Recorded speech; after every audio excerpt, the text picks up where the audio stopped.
And those freezing cold temperatures are causing trouble on the roads. You got to keep your cars in mind, because on top of worrying about our own health during these frigid temperatures, you have to worry about how the cold is actually impacting the health of your cars. Right. New tonight, Fox 17's Walid Alumla separates fact from fiction when it comes to keeping our cars running. We've all heard it before. Make sure you have your car running because it's going to help it make it run smoother in the cold weather. But is there any truth to that statement?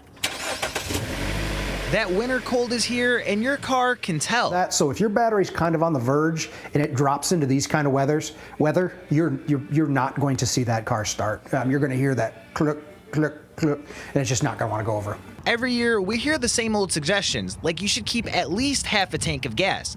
But is that true? Back in the day, it did make a difference, right? Because the gas tanks weren't sealed. But now we've got completely sealed fuel systems so that those vapors and that don't get out into the air. Which means your newer car doesn't need to be at half a tank. It was never the gas. Gas is good to like negative 100 degrees Fahrenheit. But the fuel lines with a little bit of water would build up and the fuel lines would seal. But having fuel on hand can save you from a shivering situation, according to tow truck driver John Beisel.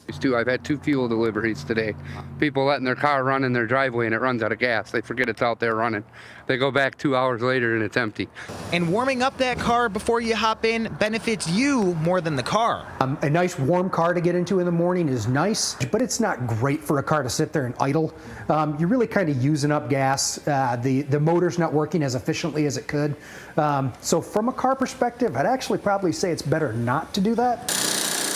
And here are some other tips you should take from the experts. Check your battery life. It usually lasts between 3 to 5 years. Check your windshield wipers. Make sure your wiper fluid is topped off with a quality brand to prevent buildup. And get snow tires if you can, especially if you don't have all-wheel drive. Being prepared could save your day. Let's say you go over to Myers to do some shopping. You go out there, you start the car after being in there for an hour or two, and it's just not going to start. It'll ruin anyone's day. Tom also suggests you get your car washed frequently during these winter months because the snow and sand could build up and cause some corrosion to your vehicle. In Plainfield, Walid Alumla, Fox 17 News.